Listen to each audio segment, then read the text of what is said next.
អ៊ីស្រាអែលអនុម័តផែនការសម្រាប់បទជបាញ់នៅតំបន់ហ្គាហ្សានិងការដោះលែងចំណាប់ខ្មាំងសាកសពត្រូវបានរកឃើញពីគំនើបាក់បែកបន្ទាប់ពីទាហានអ៊ីស្រាអែលដកខ្លួនចេញពីតំបន់នានានៃទីក្រុងហ្គាហ្សាពីអ៊ីប្រាហ៊ីមដាស់ម៉ាន់របស់ CNN និង Catherine Nichols លោកវេជ្ជបណ្ឌិត Mohammed Abu Salmiya នាយកមន្ទីរពេទ្យ Al-Shifa បានប្រាប់ CNN ថាសាកសពជនជាតិប៉ាឡេស្ទីនយ៉ាងហោចណាស់19នាក់ត្រូវបានគេរកឃើញនៅទីក្រុងហ្គាហ្សាបន្ទាប់ពីយោធាអ៊ីស្រាអែលហាក់ដូចជាដកខ្លួនចេញពីតំបន់មួយចំនួននៃទីក្រុងយោងតាមក្រសួងសុខាភិបាលដែលរួមជាមួយនឹងអង្គការសហប្រជាជាតិនិងអង្គការសិទ្ធិមនុស្សជាច្រើនបានប៉ាន់ប្រមាណថាចំនួនអ្នកស្លាប់ពិតប្រាកដទំនងជាមានច្រើនជាងរាប់ពាន់នាក់នោះគឺដោយសារវាមិនអាចស្រង់សាកសពពីតំបន់ដែលយោធាអ៊ីស្រាអែលកំពុងប្រតិបត្តិការនិងដោយសារការលំបាកខាងភស្តុភារក្នុងការសង្គ្រោះសាកសពដែលជាប់នៅក្រោមគំនើបាក់បែកការកបាតក្រហមបានរៀបចំដើម្បីជួយអនុវត្តកិច្ចព្រមព្រៀងហ្គាហ្សាសម្រាប់ចំណាប់ខ្មាំងនិងការដោះលែងអ្នកទូតប៉ាឡេស្ទីនពី Mustafa Saleng របស់ CNN និង Ibrahim Dahman គណៈកម្មាធិការអន្តរជាតិនៃការកបាតក្រហម ICRC បាននិយាយថាក្រុមរបស់ខ្លួននៅគ្រងប្រទេសអ៊ីស្រាអែលនិងតំបន់ហ្គាហ្សាត្រូវបានរៀបចំគាំទ្រដល់ការអនុវត្តកិច្ចព្រមព្រៀងហ្គាហ្សាសម្រាប់បទជបាញ់ប្រធាន ICRC លោក Mirjana Spoljaric បាននិយាយថាថ្ងៃខាងមុខមានសារៈសំខាន់បទជបាញ់ត្រូវបានរក្សាទុកជីវិតពឹងភាទៅលើវាតាំងខណៈជំរុញអ៊ីស្រាអែលនិងក្រុមហាម៉ាស់ឲ្យប្រកាសជាប់នៅការបដិញ្ញាសន្យារបស់ពួកគេលោក Spoljaric បាននិយាយថាក្រុមការកបាតក្រហមនៅអ៊ីស្រាអែលតំបន់ហ្គាហ្សានិងតំបន់ West Bank ត្រៀមស្រេចហើយសម្រាប់ការជួយដោះលែងចំណាប់ខ្មាំងនិងអ្នកទោសប៉ាឡេស្ទីនក្នុងរយៈពេលប៉ុន្មានថ្ងៃខាងមុខនេះនាងបាននិយាយថាយើងក៏ត្រៀមខ្លួនរួចជាស្រេចហើយដើម្បីជួយប្រទេសអធិជនដើម្បីឲ្យគ្រួសារអាចថមផ្ទុកអ្នកមិនសម្លាញ់របស់ពួកគេដោយសេចក្តីថ្លៃថ្នូរការកបាតក្រហមបានដើរតួនាទីយ៉ាងសំខាន់ក្នុងការផ្លាស់ប្តូរចំណាប់ខ្មាំងដោយត្រូវបានដោះលែងពីហ្គាហ្សាគម្ពីរកាតូលិកនៅទីក្រុងយេរូសាឡិមបាននិយាយថាលោកនឹងមិនដែលមានពាក្យឡើយដើម្បីបញ្ជាក់អំពីកម្រិតនៃការរងទុក្ខវេទនាដែលធ្លាប់មាននៅតំបន់ហ្គាហ្សាកំឡុងសង្គ្រាមរបស់អ៊ីស្រាអែលខ្ញុំគ្មានពាក្យទេពាក្យទាំងអស់មិនអាចតំណាងឲ្យបានអំពីអ្វីដែលធ្លាប់មានសម្រាប់ប្រជាជនហ្គាហ្សានៅក្នុងរយៈពេលនេះទេខាទីណាល Pierre Patisbala បានប្រាប់ Erin Burnett របស់ CNN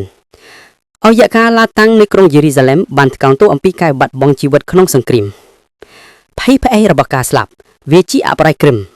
មដ៏គ្រោះថ្នាក់មិនអាចទទួលយកបានឡើយសិលធម៌មិនមានហេតុផលសោះខាទីណាលក៏បានទាញអាយុអតយិតបលទីបទជប់បាញ់ត្រូវបានអនុម័ត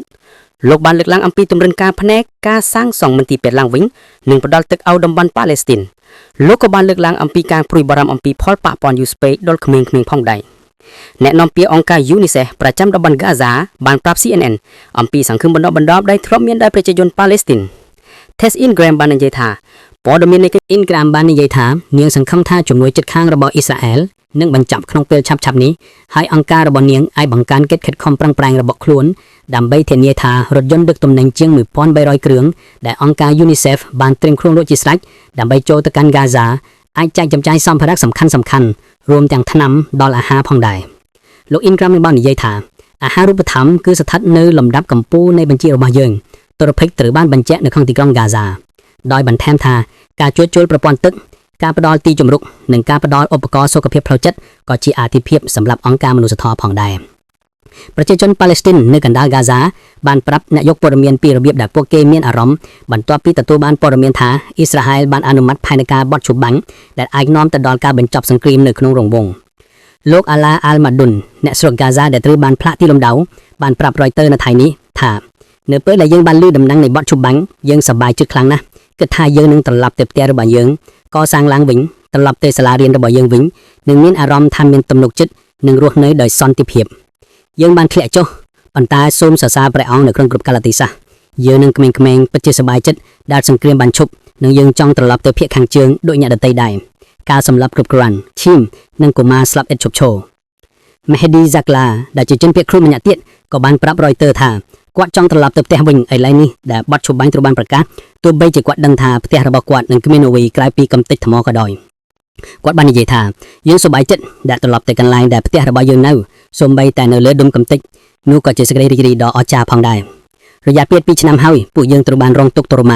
ាផ្លាស់ទីលំដាប់ពីកន្លែងមួយទៅកន្លែងមួយទៀតចំណាប់ខាងទាំងអស់នៅហ្គាហ្សាត្រូវបានរំពឹងថានឹងត្រូវបានដោះលែងនៅថ្ងៃច័ន្ទឬថ្ងៃអង្គារក្រោមដំណាក់កាលទី1នៃផែនការបទជបាញ់ដែលបានព្រមព្រៀងដោយក្រុមហាម៉ាស់និងអ៊ីស្រាអែលយោងតាមប្រធានាធិបតីអាមេរិក Donald Trump ជាង2ឆ្នាំបន្ទាប់ពីក្រុមហាម៉ាស់និងសម្ព័ន្ធភាពបានចាប់បង្គុតមនុស្ស251នាក់ពីអ៊ីស្រាអែល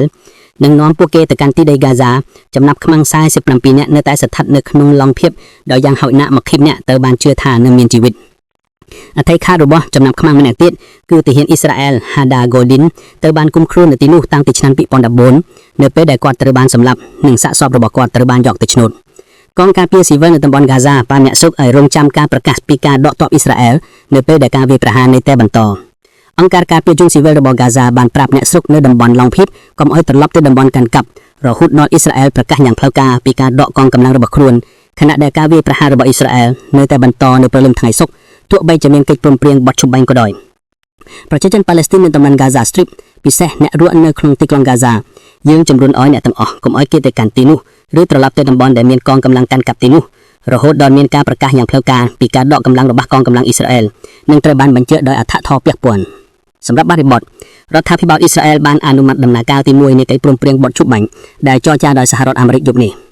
តាមមន្ត្រីអ៊ីស្រាអែល2នាក់ដែលនិយាយដោយលក្ខណៈមិនបញ្ចេញឈ្មោះនោះមានន័យថាបត់ឈប់បាញ់ឥឡូវនេះចូលជាធម្មតាប៉ុន្តែគេមិនច្បាស់ថាតើនាយករដ្ឋមន្ត្រី Benjamin Netanyahu បានបញ្ជាឲ្យយោធាបញ្ឈប់ការប្រជុំហើយឬទេនោះដោយឡែកព្រលឹមថ្ងៃសុក្រមានការវាយប្រហារតាមអាកាសយ៉ាងខ្លាំងនៅកណ្ដាលទីក្រុង Khan Younis នៅខាងត្បូងតំបន់ហ្គាហ្សាមានការបាញ់កាំភ្លើងធំនិងយន្តហោះនឹងមិនហោះលើទីក្រុង